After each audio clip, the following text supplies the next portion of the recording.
Good evening and welcome to News Sources, your home of hard-hitting political analysis and a review of the day's current affairs. Indeed, today has been a day full of news, from allegedly hateful members of parliament to remain behind bars for a second day running, to the Supreme Court decision, or some would argue indecision, last night. We ponder how can this country, in fact, deal with hate speech or outright incitement. News Sources begins right now. So the 8 alleged hate mongers from both Cord and Jubilee this morning, through their lawyers, filed an appeal against a decision to have them detained until Friday. The 8 are arguing that they have the right to post bail, but the DPP claims that they will interfere with police investigations.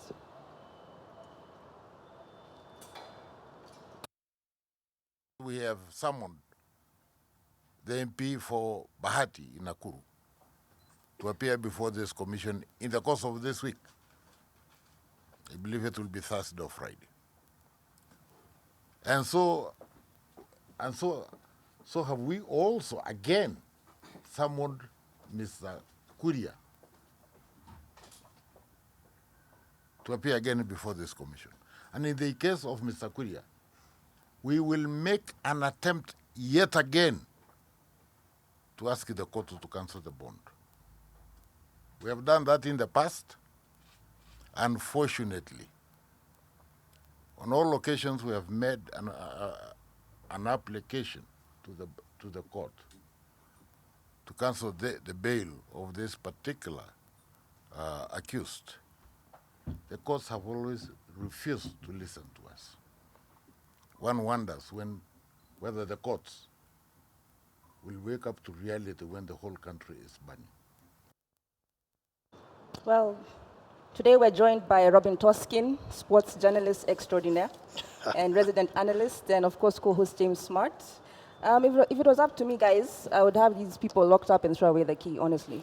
Because this is getting too much. Every single cycle of elections, we go back into this campaigning of ethnic campaigning. Don't you think it's time we moved from ethnicity to actual issues? I think what we are seeing is a culmination of the grand impunity that we've seen in this country, that people, do things and then they get away with that. And when it comes to a point now where everyone knows that we are pushing this country to towards the precipice, and then we turn around and start asking these questions. These are questions that we should have asked a long time ago. We've seen quite a number of these politicians. They are all in parliament. Some are outside. They have been making such inflammatory statements. But then, as even the citizenry, we've always cheered along. We accept it. We accept it. You go to those political rallies, and then we listen to these guys. They make such statements, and then we applaud them. The next round of elections, we bring them back to parliament. I think it's time now for Kenyans to ask themselves, really, as citizens, as voters, is this the way we want to go? Yeah, I think two levels of frustrations here. One is that this has been going on for a while, and there is something that we've accepted as a country and as a nation, that this is normal behavior and we can get away with it. So that is one. This is not the first time we are hearing, speech that is bordering hate speech, shall we say.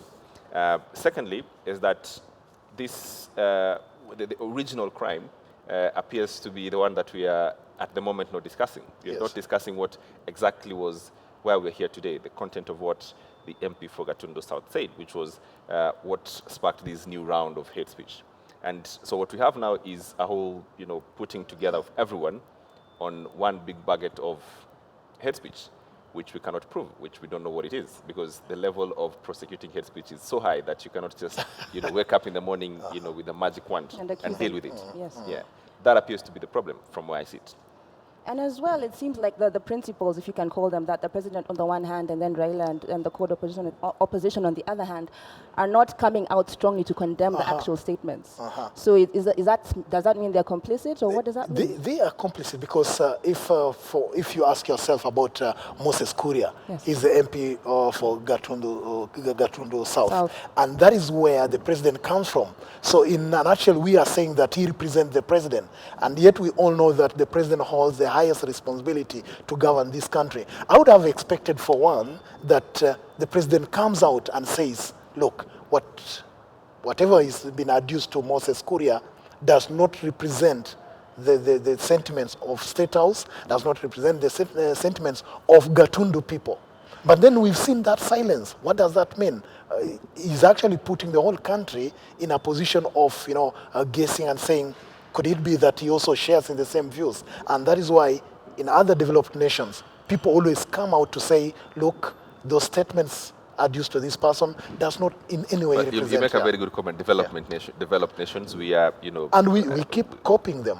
Yeah, we hold them as benchmarks. So we have also to uphold that kind of standard. I mean, well, that is true. We see that every time we benchmark ourselves to the US or the UK and that sort of thing, truth is that our politics is not only just backward, but it's still in infant stages. I mean, and that's the truth be told, because the level and the caliber, especially of this parliament, it's unrivaled. I mean, we've never had a parliament with such a low caliber level of debate than this one, with 300 plus members, all right?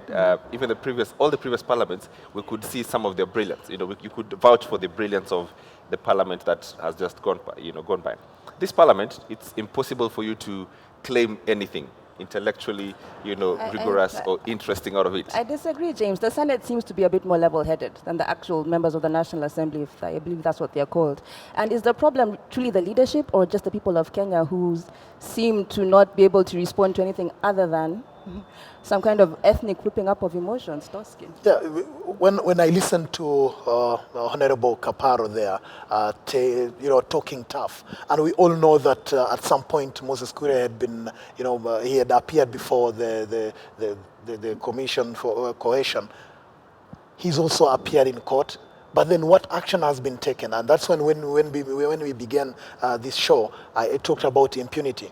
The moment you just let things just go like that, and then it breeds, it emboldens these people. And remember what Aladwa said the other day, and it was captured in mobile phones, videos, and all that, and then nothing was done. And these guys seem, to be ready to continue doing the same thing. Well, that also, talking about just, and I think the Kenyan people have to take some level of share of this. The people who got into parliament just didn't get there. They were elected by, the people of Kenya, yes. Thousands of people, in fact.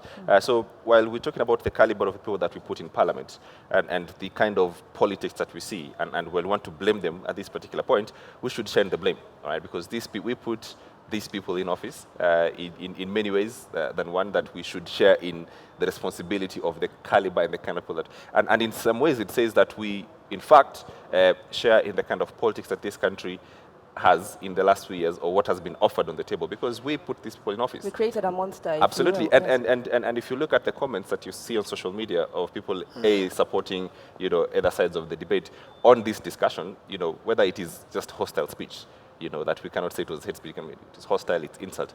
We share in that because the conversation that goes on social media is, well, it was not really hate speech. He actually said what, and you hear that discussion, he actually said what many people are thinking and they're saying, in their bedrooms. So when we make excuses for this kind of thing, then we share in that blame, so. That's true, and there's also the issue of double standards, because Moses Kuria comes out and basically says that a man should be killed, and then people respond in a very tame manner. Some of the things they said were like, they gave a 24-hour ultimatum for the president to arrest Moses Kuria. They said that one said appointing Kuria to committee, a panel of selection experts was a waste of time. The kind of responses that they were giving were not commensurate to what Moses Kuria actually said, and yet all of them have been arraigned before court. In the past, in some of my discussions with other people, I've always criticized what Ngugi wa Thiong'o tries to espouse, that the politics of Kenya is about the haves and the have-nots. And I always have a problem with that, because the kind of politics, like you said, is really retrogressive, and it is ethnic-based. And I don't think it's really now a question of the haves and the have-nots, because when these guys make these statements, we always recline to our tribal cocoons and even cheer these guys, along. And if you look at what is happening, even the discussion on the social media, you can always tell who is supporting who and for what reasons. Yeah, that's the worrying bit. Like you say, young people, people who I think, I think wrongly that we can't put, the middle class and the young people who everyone says they should have been polished and, they should have sort of, do not have, any tribal affiliations, or at least, polished enough not to, outwardly show it, failed. And we failed in big way to tame that and get our politics to a level whereby it is not only cleaned up, but people are discussing real issues. Yes. In that sense, I think that young people should, in fact, share in that blame, and the fact that we seem to, be enjoying it and cheering it from the sidelines, and say, well, that was very good, that Moses Kuria put the other side on the spot, or that was very good that in fact could respond in no uncertain terms. Should, in fact, be part of the problem that we have. And with that, joined in studio for the first time with our managing editor, Joagio, discussing these matters of hate speech or insults, or if you like, just hostile speech. I don't know. Where's the balance in these things? I hope you're not giving any impression that I'm some kind of expert in hate speech. Or perhaps you should be part of the being arraigned everywhere. Yeah, yes. The question that we're trying to get our heads around is this, that the fact that it's not very clear, the bar to prosecute hate speech is quite high, that I cannot just, take you and hurl you in court and the next day that you're, be put in jail. The fact that the bar is that high, is it possible for us to deal with hate speech in this country? No, it's extremely difficult because, again, we have a very robust Bill of Rights. As Julie, who's a better place to deal with legal questions, will tell you. But I think it's a real problem because where is that line between hate speech and what is clearly freedom of expression? I've seen some things. I don't know whether those are the charges that they're going to be bringing in court. I really hope that those are just some jokes circulating in social media, because at the end of the day, many normal people can tell when something is crossing the line, but in legal terms, it's quite difficult to define, I think. That it has to be very accurate. We've seen that some of this supposed charge sheet, and I think the news that we Babu, the UN. Yeah, the one who was dealing with cacophonously, whatever that means. Use them to zero, multiply them by infinity. And yes, raise them to the power of infinity. Yes. Why is hate speech in that? Well, hate speech is actually anything threatening, abusive, or insulting. So technically what he said was abusive. The thing is... Probably it's anything that people can understand. Can understand. I wasn't sure what they or was insulting. talking about. But how do you measure in a court of law what is abusive? Because what he's saying, reduced to zero, etc., clearly... That is coded language. If we can prove that it's coded language and it's understood by the people being addressed, then that can form a basis for us to look at that. Let's get to the charge sheets now. And so Aisha Jumo's charge sheet reads, and I quote, "The president appointing a person like Moses Kuria for the IEBC deliberation is a waste of time." End of quote. The irony with this charge is what the deputy president actually said during the National Prayer Day. Why the double standards? Take a listen. Now that the other side have appointed Mudama and Mishimboko, I think we should appoint Moses Kuria and Babayao. So, the DP actually said the same thing, and is not himself. Well, or something similar, close to, But he was smiling. Yeah. Yeah. So it may have been in jest. But yeah, it is interesting, actually, what... and at this moment, personally, I'm not sure that is actually the charge sheet. The charge sheet. Yes. I mean, I've seen things circulating in social media, but until there is something before the magistrate saying, this is what these people are being charged for, I really think we're all speculating.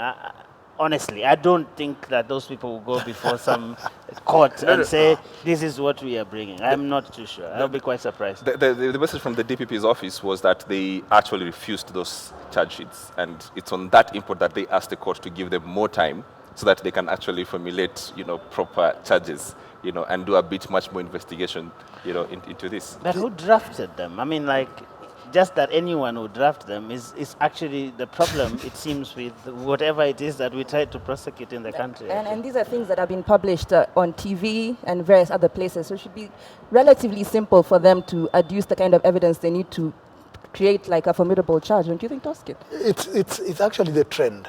We've seen anytime there's a crime that the bungling of that case begins with the recording of statements and even preparing the charge sheet. And if we want to believe that that is the actual charge sheet, then I can tell you for free that that's the beginning of setting free the people who have been locked up today, the 8 parliamentarians. And that is a serious thing that as Kenyans, and especially the people who shape opinion in this country, the guys in law, the guys in parliament, it's time that we turn around from whatever we are doing and address the issues in the right way. But we are Let the us same have people who are shouting from rooftops that the police are not doing anything. So maybe we are pushing them to this, like, yeah, okay, you guys want us to just arrest some people. Maybe the punishment is locking them up for 4 days. But the truth is, I mean, there's a lot of pressure on these people to do something, whatever that something is. No one even seems to know what that something is. Every time somebody says something, whether it's Moses Kuria or Mudama or whoever, people will say, like, look, these guys are at it again and no one is doing anything. And so they have done something.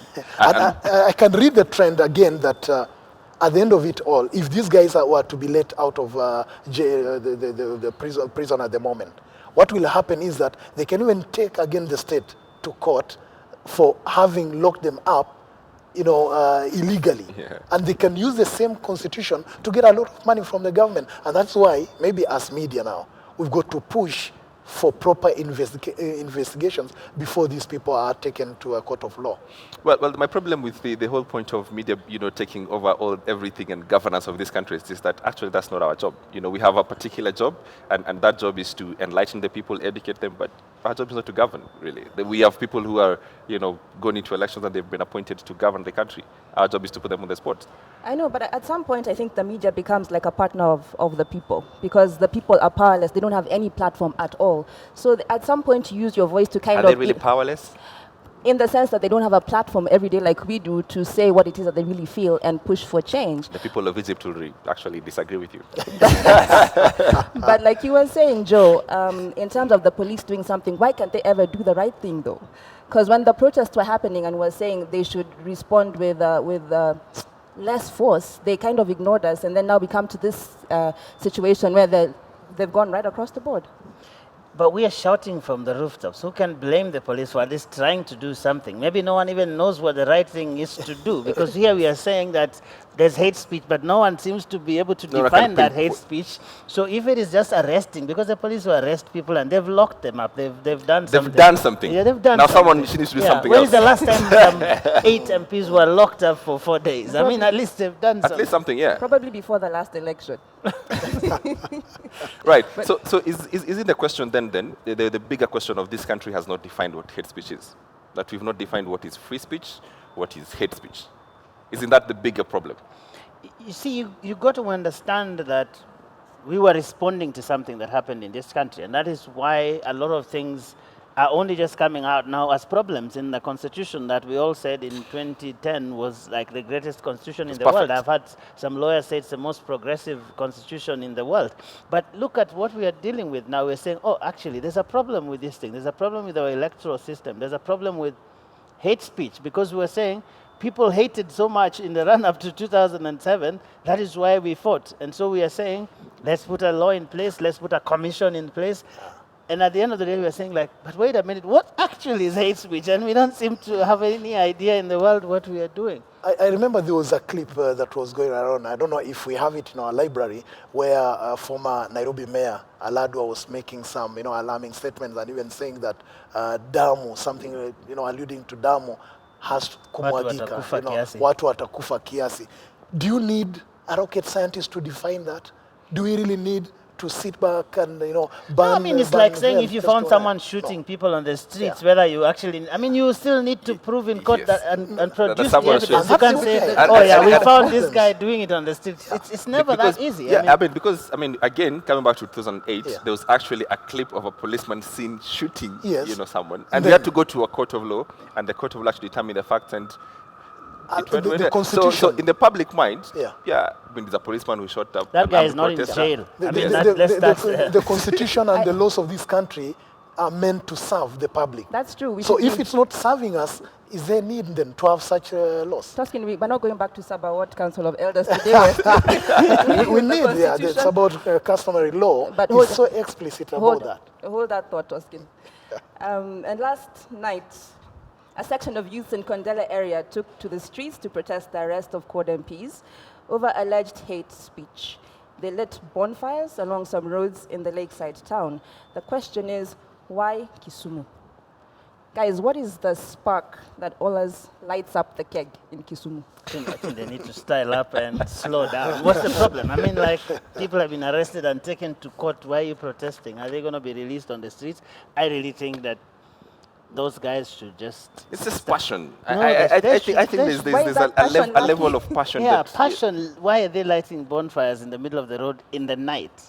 it was darkness, perhaps, or Tuskin, you know that? Come on, I it's- think we've got to take a serious approach to it, and then say really that in black and white that there are historical injustices that have been committed against communities in this country since independence. And if you go back to history, we've seen how Nyanza has been continually, rebelling against the government and all that, and it's for no.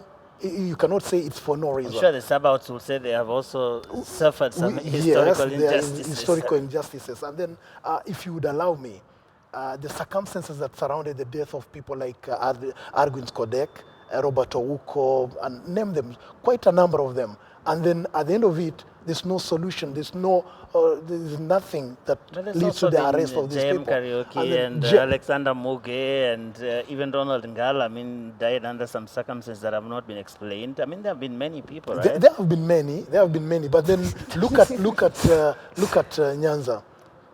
Which among those leaders, including Tom Mboya, have we ever, prosecuted and even convicted the killers of those people? And all that has been building up to this point. And the more we run away from such historical injustices, the more we don't get anywhere So- close. So was that to solving okay? this problem. Was that okay? It wasn't okay. It's Yeah. not the right. That is the thing. point I'm But then- making. There must be an okay way of doing it. it shouldn't be okay, something okay, but then you've got to study their psychology. Where are these people coming from? Then If we can only do that, then this we is a new understand them. generation. This is like a completely new breed of people who are kind of divorced from what happened historically. So you're kind of Not- saying it's in their not DNA necessarily. to be No, passionate, no, like James It's not says. about DNA.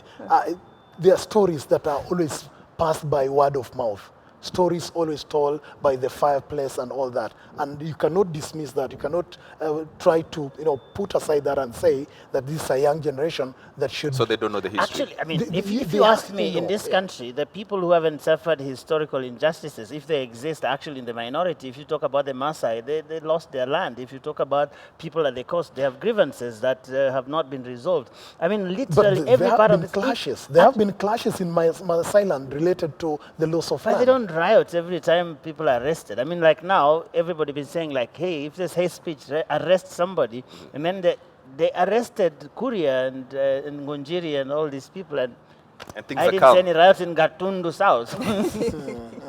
Right? I think this the bigger question is that what levels of, I would say, how much passion can you show, all right, in terms of when you're unhappy with, goings on. And I think that is the bigger question, not just in terms of Kisumu, but everywhere else. I mean, just last week, some residents of Nakuru felt that the former Prime Minister should not be somewhere around their presence, and they showed their passion or the level of it. So how much can we allow, in terms of just this is people showing their dissatisfaction with an event, and how much of it just actually crosses the line and just, interferes with an entire town and, what everyone else is not involved in your dissatisfaction then? I think it goes right back to the rule of law. That's the thing that we in Kenya don't want to contend with at all. There should just be rules and regulations and boundaries beyond which you cannot pass, no matter how passionate you are. Who enforces that?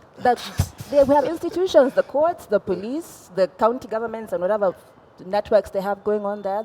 Somebody should be doing something. There is a guy who said there is the idea of having a constitution, but there is also constitutionalism. Like we have to think like that new constitution that we have, which is our biggest problem. I mean, I just expressed my dissatisfaction with what my friend here was saying. I didn't box him. I haven't even lit a bonfire. But what I mean is that we actually haven't changed our mindset about how we deal with the dispensation that the new constitution brought about, because there are many, many things, many great things in that constitution, but then it also talks about ways in which we can express. We can resolve. Exactly. I mean, like those guys who were carrying rocks in Nakuru. What was that? Well, if you just hang out, with us enough in this program, you'll see that people who were dissatisfied today, leaders in this country, and decided to end it up with. So that point actually is being dissolved there. But here's the point, and I think this is what I think possibly what everyone would miss is that the country has never had to have a chance where to have that constitutionalism, Yes. because it's a process. And it's something that just doesn't happen because today we voted, tomorrow we are all, understood it and are living by it. And I think that therein lies our problem, that in fact, we've not had a clear way of saying this is what the Constitution, that we passed believes we should do. And with that, the Constitution of this program asked me to move forward, and 14 months to the general election, and there is no indication that political temperatures will cool down. It would be naive to imagine that they will cool down, and officials have been caught on camera inciting and abusing each other. That's where we are. How do we actually temper these things as we go to the elections, knowing that, it's all going to be, so passionate and all that? But let's listen to Gatundu South MP Moses Kuria first. Ule mtu wa vitendawili alisema ati nyinyi sijui ni milisi ya Jubilee. Hapa Gatoro nyinyi ni milisi ya yangu, mimi sitaki ujinga. Nimewapatia mapanga, kata mtu kama mtakata. Na mimi nimesema na nimeambia party leader Raila Amolo Odinga, this time round the outcome of election, ikiwa tumeshinda na watunyang'anye, wacha kiyumane. Mara wanasema ni ule mganga ambaye tunasikia amebaki na risasi moja, sijui ni risasi ya kupiga nani. Ama ni jamaa ule mwingine wa katikati ajulikane anaenda pande hii ama anaenda pande ile. Ama ni yule mwingine tunasikia alipigwa na bibi juzi. Chaguzi wa 2017 tutashinda kwa nguvu, tutanunua, tutaiba, whatever will be. So, at what point do we say this is just good politics that makes the crowd, happy and everyone goes? And at what point has actually just crossed the line as we go to 14 past the elections? So, wow. I think that we have a real problem. I mean, there's no doubt about that. I think that we have had very many double standards along the way. So actually, even where there is a genuine case of hate speech, then it will be compared with something else that happened and nothing was done about it. Yeah, I mean, even right now, if you were to look at those 8 people and line them up and say, okay, what are the degrees of hate speech there? I mean, they are not in the same category, if you ask me, but look, we have had all of them there, we've locked up all of them. Probably the idea will be to release all of them at the end of the day, and then no one can complain. They say, no, but your guys were also in there and they were released, so do you want us to lock them up again? So we have this strange idea of trying to balance everything. I mean, even where we are talking about crimes, we are trying to balance some political equations, which at the end of the day is where we get it wrong, I think. Can we actually deal with hate speech? Can we actually deal with it honestly, genuinely? We can do it, and it should start from right from the top. I think the onus is on the president of this country, Uhuru Kenyatta. He should come out, and even admonish some of his militant members of Jubilee coalition, and then just tell them to tone down. And I will be disappointed. I'll always tell you how disappointed I am with someone like the Deputy President Ruto. He comes from a community that, before it goes to war, that's the Kalenjin. It comes from the Nandi Kipsigis.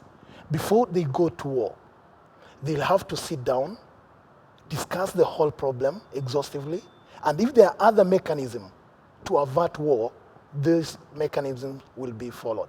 But from whatever he talks, it doesn't show me that he really comes from such community. And as Kenyans, we need to go back to our own community values, that peace comes before anything else. Even if you are talking about communities that we've labeled them as militant, before they go to war, there are always other mechanisms. And I think this is the time now that we should go back to those values of ours. So you think if the president just came out and say, I don't like hate speech, don't do that, I mean, honestly, I really think it should be seen. It can't should be be just seen. about the president. I It have should a be feeling. seen. Like, I mean, without a doubt, he should rein in his lieutenants. But quite frankly, I think this is more widespread than just the president, if you ask. And respect also that you should come from that leadership. When Ruto says that if these guys have appointed Mudhama and so, then we should have Moses Kuria going for those talks. What if Wetangula said that, That's a Raila lack said of that, respect Kalonzo said for that? this country. It shouldn't be said, and it should start with Jubilee because they are the ones holding the instruments of power to reach out to the whole country and say, look, we've got to stop. Let us refocus again our energy. Judicial, is that on enough? building Just signaling that, we are anti, hate speech, and that is enough to start, steering things in the right direction, you think? Well, I think leaders should show leadership. And this is a prime example where they can step in and say we should be going in a different direction. All right. We're asking you on Twitter poll, do you think if the 8 legislators are granted bail, they will interfere with police investigations? Do you think if the legislators locked up tonight, if they're granted bail, they will interfere with the investigations? Tweeters at KTN News, at Tim Smart, at Masiga. At Julie Masiga. And we'll be happy to hear your thoughts as we go on. Taking a short break. We'll be right back. Don't go too far.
Welcome.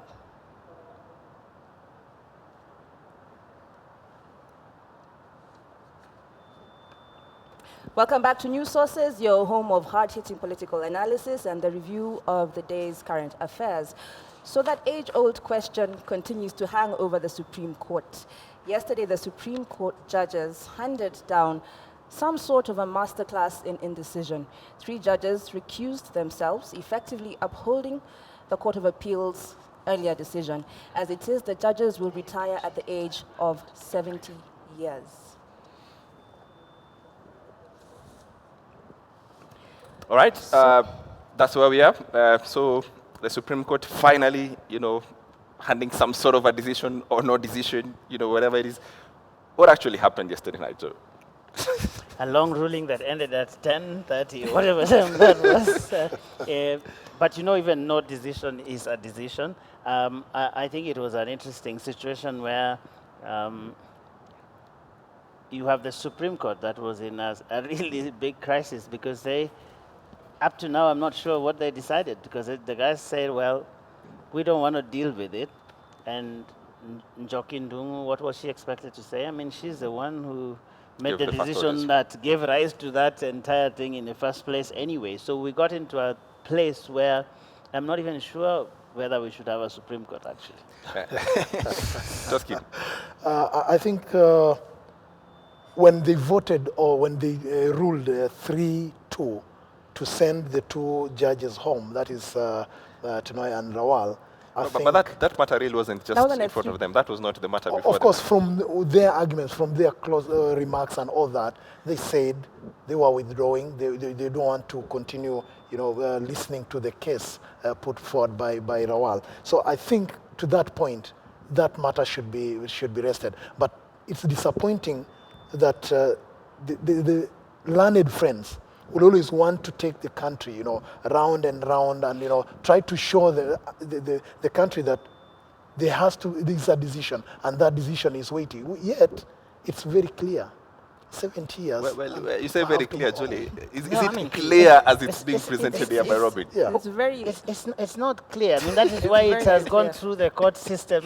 You can't just say it's clear because it went to court so that it could be adjudicated upon, and a ruling based on the law brought Well, out. Because I mean, I was there sitting and wondering, okay, so this guy said they have all these conflicts, so they're not going to deal with this thing. But who is going to deal with it? You can't say that I only entertained this case up to the point where I'm going to say I'm not qualified, and then that decision is supposed to have this far-reaching impact, which is sending someone home. I mean, there should surely have been a decision taken by these judges. They should have adjudicated upon that thing and dealt with it. And let's, You know, the let's bring moment- this to the table, Yeah. that the Supreme Court, in their being, when they came up with this idea of collegiality, all right? And it's on that basis that they, in fact, gave one ruling in the presidential, petition and say that it's not important for you to hear what individual judges were thinking, but this is the import of the ruling, all right? So they cannot, right now, shift the goalpost. I think two things. First of all, I think it's good for them to argue all these legal points because we're saying our constitution is so broad and we don't know how to implement it. So the more these lawyers throw all these technical arguments around, then at one point we'll understand exactly what we're dealing with in our constitution. Second, when you have a case where there are 2 dissenting judges and 3 have recused themselves, who has made the decision? Was Mutunga competent, as he said several times during that judgment, to make any kind of decision whatsoever? So at the end of the day, it turns out to be a non-ruling where they just said what the other court said. And that's where I have the problem with the law in Kenya, that quite often we want to lean on technicalities to dismiss cases instead of the substance. When Mutunga posed the question, why would Njoki Ndungu be against the case being listened or being brought forward from June 24th as she had rolled? That, to me, loses everyone.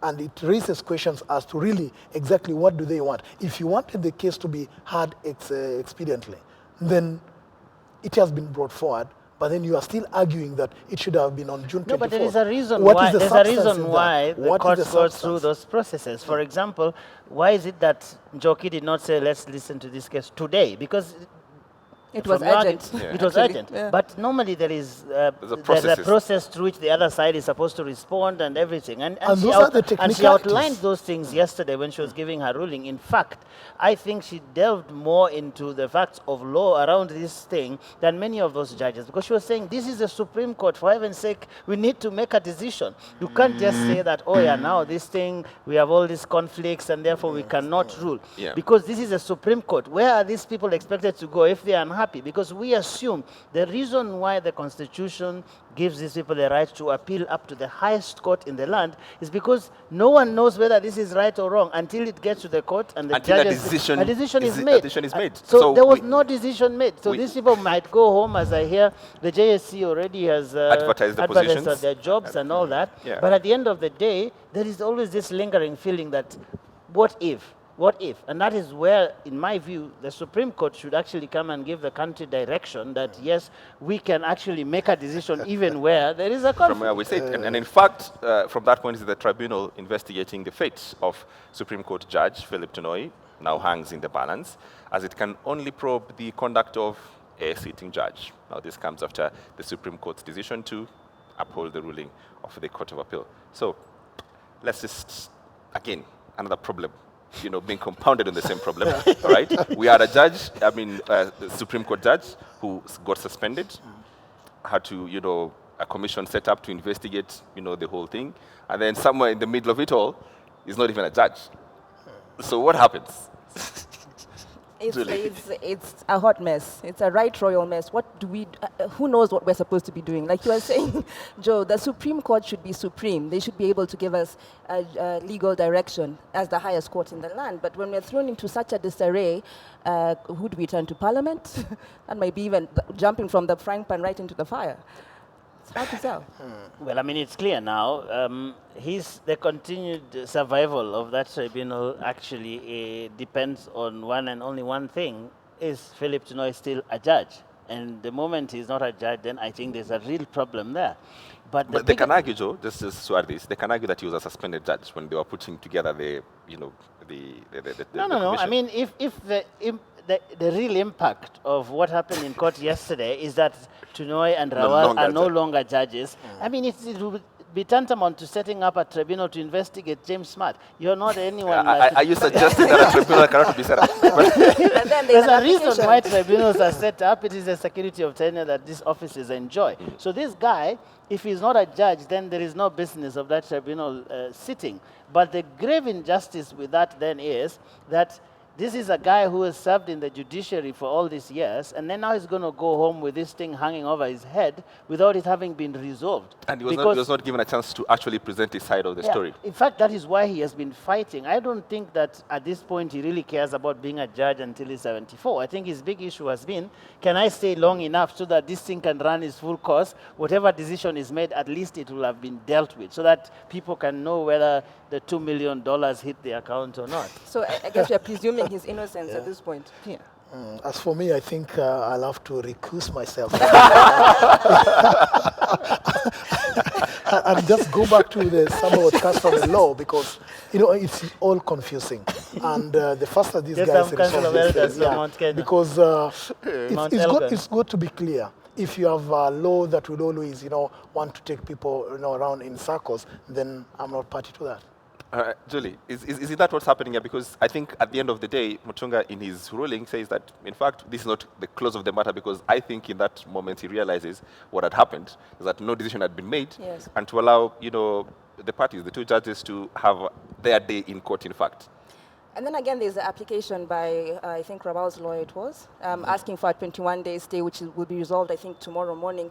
But personally, if I was to know, I think I would just walk away, because... But you can, how do you walk away with such huge allegations on top of your head, having worked in the... Yeah, even if there's one guy somewhere in some village who actually believes this guy took the $200 million, 200 million shillings, and assuming he didn't, then he would want that guy to be convinced through this process. Yeah, and that now is in disarray. But it looks like his tribunal has gotten caught up in a much broader issue, which might drag on for months and months and months. So what is are the you most suggesting that expedient? he doesn't deserve that, to clear his name? Because it's been caught up in He's got a right whole... to be heard, What for does he sure. stand to lose? Yeah. He stands to lose more if the tribunal is suddenly... What if this thing drags on for another disbanded. 6-7 months? His name is being dragged through the mud every single day. But- And whether we'll all believe he's either innocent or guilty, it doesn't make him so. No, Julie, I mean, you know this better than possibly all of us. I mean, your day in court and the day for you to prove your innocence, cannot be put on it, all right? That's why you have the opportunities at every level, from the magistrate to the High Court to the Court of Appeal, for you to... I've heard some people in the movie say, even if it's the last thing I do before to clear my name. Yes, but in the interest, I'm sure the man has a family. He's got lots of things going on in the For that interest of the reason, greater good. It's for that reason, in fact, that he must get his day in court. Toskin, There could be please some help me out. grandchildren who are So what- asking, some Council of Elders grandchildren needs who are advice asking, here. hey, what is this? No, Toskin has recused himself from this matter. And maybe just to chip in there, now that the issue of Tunoi brings in again the question of technicalities, and which I've always said, it should not be everything, the alpha and omega of we should look at the substance. In this case, let us look at the substance here and give Tunoi his chance, so that he goes through that process, so that he can clear his name. True, and there seems to have been some substance earlier today, when what began as a verbal exchange between Senator Mike Sonko and Governor Evans Kidero soon degenerated into a physical fight after Sonko accused Kidero of being a murderer. This happened early in the day during the Senate's Public Accounts Committee meeting. Let's have a listen. Mr. Speaker, Ndala is defeated through private criminal prosecution. I'll meet the governor and Wanaina. They are murderers. This is my brother.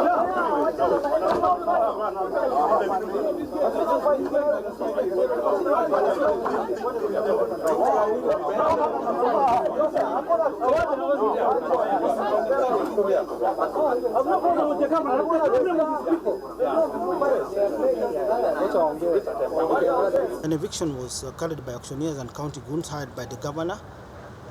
The family was thrown out. In the process, the wife was killed. I have a death certificate to confirm this. I have video clips to confirm this. Murder is a capital offense and is a capital crime and anything like that, probably, and as the chairman told him, that was not the right forum to raise it. It should have been reported, should have been investigated, and charged with crime.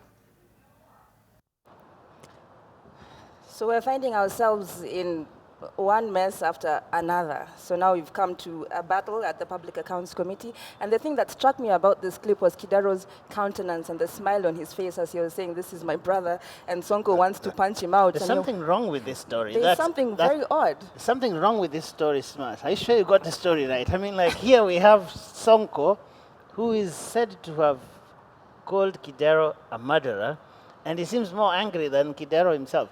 I mean, like, it doesn't make sense to me, because Kidero was just there saying, "Oh, you know, this is my brother, just let him come down." But I suspect something quite different could have taken place if there were no cameras in there. I mean, and the bigger question here is, you know, that integrity thing that we somewhere, the private joke between the drafters of the Constitution and Kenyans, you know, there's something that someone put somewhere in Article 6 in the Constitution that integrity of our leaders. People of integrity.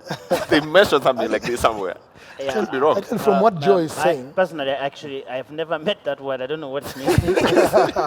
Because I used to think it meant something, but when you see all these guys, and I mean, someone is going to wake up in 2017 and cast their ballots, and they will be back, you know, and they will do this, and 2022 they are back, and that sort of thing. So I think integrity lost meaning at some point. But on a serious note, I mean, it's a real big deal when you have people who are elected representatives of the people in the capital city sorting out their issues like that. I mean, supposing everybody in the capital decided that this is a formula. You know, from what Joe has said, if you look at Governor Kidero, he's just smiling. It's easy because of what he has just said there, that if I'm a murderer, like he says, this thing should be reported, you know, investigated and all that. That tells you that he's well versed with the loopholes of all the Constitution or the law. And therefore, you do always sit pretty. Why? You're casting aspersion on the governor. But to be fair, I mean, to be fair, Toscan, I mean, to be fair, Toscan, he said what any normal person would say, quite frankly, because if I kill someone, that's a really serious thing. You can't go punching me up somewhere in public. He doesn't sort it out, especially in a forum like this where they were talking about totally different issues. This guy wasn't even supposed to be part of what was going on in there. He came as some sort of friend of the committee and then tabled all these things. Exactly, and then he started calling everybody names. So it appears to me that this could really be part of what's going on in Nairobi with regard to 2017. I think that it could actually be, I don't know the veracity of the claims, but it looks to me like something is very strange about the setup of that story. Something's off. But as James says, it's all about passion, I suppose. I think now we need to look for a passionometer of some sort. All right. It was Nairobi City County, which was the former council. So I guess this is just par for the course. This is how councillors behave. I mean, I think... No, but to be fair, I've met some pretty decent councillors. Some of them now are MCAs, and I think that generalization sometimes is unfair. Because, I mean... We've seen it happen so many times, Joe. We've seen it happen very often, let me put it like that. So is it that the system is broken, or it's the people? I think we should not condemn them unheard. Like you say, there's some even MPs or governors who really do not even, you know, should have that name, all right? And there are so many councillors who actually are not only brilliant, but they actually do their job. So that generalization in that sense... Some people would argue that jumping over a table and punching someone and stealing billions of shillings, you know... It's one and the same thing. One and the same thing. Probably stealing the billions might be worse. Right. All right. Let's move on to our final story. And ODM Secretary General Ababu Namwamba is finding himself increasingly under siege. Last week, he posted pictures on his social media pages welcoming a newborn baby into the family. The Budalangi MP has done a disappearing act of some sort on his party. He didn't go unnoticed by another Secretary General, the straight-firing Francis Atwoli. Hapa kwetu nyumbani ni katibu mkuu wa chama ya ODM. Hii mtoto anaitwa Mwamba ama nani? Anatupa aibu sana, anaangalia mtoto amezaliwa. Secretary General wa party. Chanzi sana. Hadi bibi yangu amezaa mtoto. right, Secretary General wa party anaangalia mtoto. Where do those comments sit? No, I mean, as Secretary General not supposed to look at babies, or they're not supposed to look at babies. I mean, I don't get it. I don't get it. Is there a suggestion that somehow he shouldn't have been looking at his babies, instead would have gone to... I think it has to do something with, him losing his manliness. No, I mean, the story that I read was that somehow Atwoli wasn't happy that Ababu Namwamba was looking at the child or the babies at a time when people were on the streets, fighting about IEBC. Yes. And making a comment that he's the Secretary General of a party. Make someone have to choose between their children and IEBC? I took personal offense to that because he should be a good father first. Again, since we've become lawyers in this panel, we need to read this together. What has happened in the last 18 months or so? I mean, don't ask me to choose between my children and anything else. I mean, including being on your show. I will walk out if I need to deal with my children. Atwoli owes us an apology as fathers, of course. Thank you very much, Toskin, and mothers. An apology, and I think it symbolizes what is wrong with our politics, that you want someone to demonstrate his manliness or ability to move rocks by demonstrating.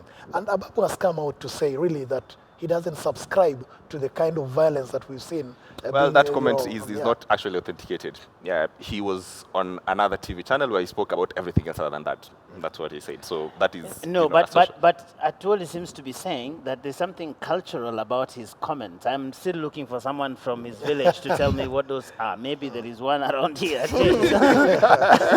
but he seems to be saying, like, in this part of the world, we don't go, looking at our babe, doting on our children, say, oh yeah, I don't know. I mean, that is what he was saying. Yes. There is something that is sort of not manly about it. It sits wrong. I think the Lawyer Council of Elders must come out clear on this, actually. Yes, coming from that part of the world, I think it's extremely unfortunate because the family is a microcosm of society. All right. So let me just But isn't the bigger point, James, the fact that now this guy is saying, well, maybe Ababu should be more engaged in what his party is doing because the party is pushing something? Yes, that's a bigger point. Yeah. All right, quick comment. Oburu says, please remind Joageo of when the Narok Road was blocked when Maasai legislators were charged in court.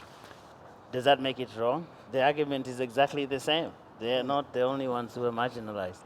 Absolutely, yeah. All right. And someone says, well, we should actually get another female, into the panel so that Julie can get a bit of a voice into the thing. What? All right. Yes. I need a platform, clearly. Yeah. All right, that does it for us. And the news sources, thank you very much for your company. Julie Masiga, co-hosts, Robin Toskin, Karibu Sana, and in fact, our new resident analyst, Managing Editor Joe Gale. That is for us. We leave it now for Lindo Gutu to take you up with the day's bulletin.